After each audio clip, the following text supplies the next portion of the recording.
அனைவருக்கும் என் தமிழ் வணக்கம். தமிழா தமிழ் பேசு குழுமத்தாருக்கு வணக்கம். இன்றைய குறள் பேசும் குறள் அதிகாரம் 27 தவம். குறள் எண் 266. தவம் செய்வார் தங்கருமன் செய்வார் மற்றல்லார் அவன் செய்வார் ஆசையுட்பட்டு. பொருள்: அடக்கமும் அன்பு நெறியும் துன்பங்களை தாங்கும் பொறுமையும் வாய்ந்த தவம் மேற்கொண்டவர்கள் மட்டுமே தமது கடமையை செய்பவர்கள். அதற்கு மாறானவர்கள் ஆசையால் அலைக்கழிக்கப்பட்டு வீணான செயல்களில் ஈடுபடுவார்கள். குறள் எண் 267.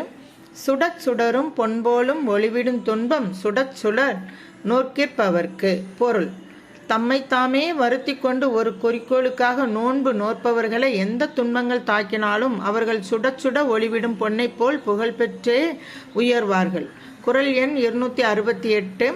தன்னுயிர் தானற பெற்றானை ஏனைய மண்ணுயிரெல்லாம் தொழும். பொருள்: தனது உயிர் என்கிற பற்றும் தான் என்கிற செருக்கும் கொள்ளாதவர்களை உலகம் புகழ்ந்து பாராட்டும். குறள் எண் 269. கூற்றங்குதித்தலும் கைகூடும் நோற்றலின் ஆற்றல் தலைப்பட்டவர்க்கு. பொருள்: எத்தனை துன்பங்கள் வரினும் தாங்கி குறிக்கோளில் உறுதியாக நிற்கும் ஆற்றலுடையவர்கள் சாவையும் வென்று வாழ்வார்கள்.